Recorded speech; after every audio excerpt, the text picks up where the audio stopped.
வணக்கம். என்னோட பேரு தாமரை செல்வி. இன்னைக்கு நம்ம கேட்டுக்கிட்டு இருக்கிற படத்தோட கதை மகாதேவி. வாங்க கதையை தொடரலாம்.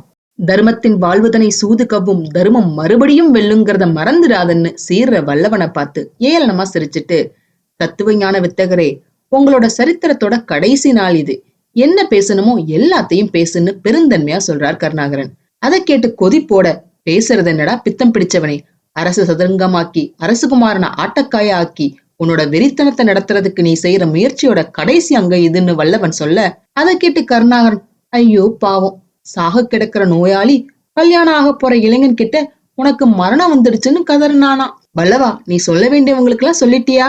நாளைக்கு நீ உயிரோட இருக்க போறதில்ல, நீ நல்லவங்கிறதால உனக்கு இதை நான் முன்கூட்டியே சொல்றேன்னு கருணாகரன் சொன்னதை கேட்டு மகாதேவிக்கு பேரதிர்ச்சியா இருக்கு. அப்ப செல்லையன் கருணாகரன் கிட்ட, எஜமா, இவனை கொல்றதுல பயன் இல்ல, முதல்ல இவனை குருடாக்குங்க, இவங்க உங்களோட விருப்பத்துக்கு இசைற வரைக்கும் சித்திரவதை செஞ்சுக்கிட்டே இருப்போம்னு படு பயங்கர ஐடியாவை சொல்ல, மெச்சினோ முன் யோசனையேன்னு பாராட்டுறார் கருணாகரன். வல்லவா, உன்னை கொல்ல போறது இல்ல, குருடாக்கத்தான் போறேன்னு கருணாகரன் சொல்ல, அதுக்கு வல்லவன், குருடாக்கு, திறந்த கண் திறந்தபடி இருக்க, பார்த்த பொருள் எல்லாம் பகுத்தறிய முடியாத சிந்தனை குருடர்களே, உங்களுக்கு கண்ணுலதான் இதயம், எனக்கு இதயத்துல கண்.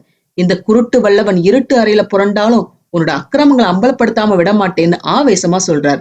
அதுக்கு கருணாகரன், என்ன செய்வ? கம்பிக்குள்ள இடையில இருந்து கர்ஜிப்பியா, கனல் கக்குவியா? வல்லவா, உன் கண்களுக்கு எந்த காட்சி விருந்தா இருக்குதோ அந்த இனிமையான காட்சியை என் கண்களும் ரசிக்கட்டுமேன்னு சொல்ல, அப்பதான் வல்லவனுக்கு தன்னோட மனைவி மேல கருணாகரனோட கொடிய பார்வை இருக்குங்கிறதே தெரியுது. துரோகின்னு வல்லவன் உரிம. அதுக்கு கருணாகரன், நீ வேறு நான் வேறான்னு கேவலமா கேட்க, சீ, மானம் கெட்டவனே, மானத்தையே பெரிதா மதிக்கிற சமுதாயத்துல காமத்தையே வாழ்வா கருதி வாழும் இழிந்தவனே, காட்டுமிராண்டியே, அறிவை குருடாக்கி ஆத்திரத்தை பொருளாக்கி செயலை இழிவாக்கி உன் முடிவு கட்டத்துல வந்து நிற்கும் அயோக்கியனே, உன் கயமைத்தனமான ஆசையில ஒரு அணு கூட நிறைவேறாதுன்னு சொல்ல, அதுக்கு கருணாகரன், அதையும் தான் பார்க்க போறேன். வல்லவா, கணவனையும் மனைவியும் ஒரே நேரத்துல சந்திச்ச பிறகு அடுத்த கட்டம் நிறைவேறுமா நிறைவேறாதாங்கிறத பார்க்காமலா போக போயிடுறான் இந்த கருணாகரன் சொல்ல, தாய பெண்டால நினைக்கும் சண்டால மிருகமே, உன்னைன்னு வல்லவன் சீறிக்கிட்டு இருக்கும் போது செல்லையன் இடையில புகுந்து வல்லவனோட கண்ணத்துல பலார்னு அரைஞ்சிட்டு, பேசாதடா மடையா, நானும் பொறுத்து பொறுத்து பாக்குறேன், மாநிலம் புகழும் ஒரு மாவீரன் முன்னால மரியாதை இல்லாம பேசுற, அவரை பார், அகிலத்தையே கட்டி ஆளும் சர்வ வலிமை படைத்த அந்த திருமேனியை பார், நினைத்ததை முடித்து காட்டும் நெஞ்சின் உரத்தை பார், உன்னோட கண்கள் கூசலையான்னு புகழ்னு புகழ்றார் செல்லையன். அதுக்கு வல்லவன், கூசத்தான் செய்து, மானங்கெட்ட மிருகத்தையும் காட்டிக் கொடுத்த கயவனையும் காண என்னோட கண்கள் கூசத்தான் செய்துன்னு சொல்ல, அதுக்கு செல்லையன், கூசுற உன்னோட கண்களை குருடாக்குறேன் பாருன்னு சொல்லிட்டு கருணாகரன் கிட்ட, எஜமா, இனி பொறுக்கிறதுல பயன் கிடையாது, பெண் குலம் போற்றி புகழும் உங்களை பேசாத பேச்சையெல்லாம் பேசிட்டான், நீங்க சகிக்கலாம், நன்றியுள்ள நான் சகிக்க முடியாது, இப்பவே என்னோட கைகளாலேயே இவனோட கண்கள் ரெண்டையும் பறிச்சு ரத்தத்தை இவன் முகம் எல்லாம் தடவி கோரப்படுத்தி குற்றுயிராக்கினாதான் என்னோட மனம் ஆறும், உத்தரவிடுங்கள் எஜமான்னு கேட்கிறார் செல்லையன். உடனே நடக்கட்டும்னு கருணாகரன் அனுமதி கொடுக்க, வல்லவனை அங்க இருந்த மேடைக்கு அழைச்சிட்டு போக ஆணையிடுறார் செல்லையன்.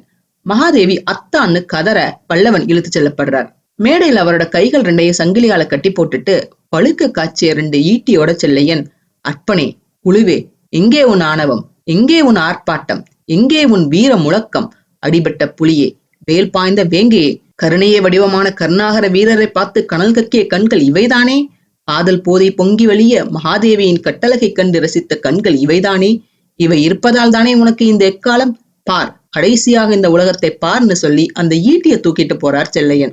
அத ரொம்ப சந்தோஷத்தோட கருணாகரன் பார்க்க, மகாதேவி அந்த கொடுமையை பார்த்து கதறி அழுகுறாங்க. பார்னு கத்தியபடி வல்லவனோட கண்ணுல அந்த ஈட்டிய பாய்ச்ச மகாதேவி துடிதுடிச்சு அழுகுறாங்க. அந்த அதிர்ச்சியில அவங்க மயங்கி விழ அவங்கள சிறைக்கு கொண்டு போய் ஆணையிடுறார் கருணாகரன். வல்லவனோட கண்ணுல குத்துறத பார்க்க முடியாம வீரர்கள் எல்லாம் கண்ணை மூடிக்க, வல்லவன் கண்ணுல இருந்து ரத்தம் பெருகி ஓட வழியில ஓலம் இட்டபடி தரையில விழுந்து, மகாதேவி, நீ எங்க இருக்கிற? மகாதேவி, உன்னை பார்க்கவே முடியாதான்னு புரண்டு அழுகிறார் வல்லவன். இதுக்கு மேல கதை எப்படி போகும்? இனி இந்த நாட்டையும் மகாதேவியையும் இளவரசரையும் யார் காப்பாத்துவா? தெரிஞ்சுக்க அடுத்த பகுதிகளை தவறாம பாருங்க. இந்த பதிவு உங்களுக்கு பிடிச்சிருந்ததுன்னா லைக் பண்ணுங்க, ஷேர் பண்ணுங்க, சப்ஸ்கிரைப் பண்ணுங்க. நான் போடுற வீடியோஸ் உடனுக்குடன் உங்களுக்கு தெரிஞ்சுக்கிறதுக்காக நோட்டிபிகேஷன் பெல்லையும் கிளிக் பண்ணுங்க. என்னங்க, கதை சுவாரஸ்யமா போயிட்டு இருக்கா? இந்த கதையை பத்தியான உங்க கருத்துக்களை தவறாம என்னோட ஷேர் பண்ணுங்க. உங்க கருத்துக்களை தெரிஞ்சுக்க நான் ஆவலா காத்திருக்கேன். மீண்டும் அடுத்த பதிவில் சந்திப்போம். நன்றி, வணக்கம்.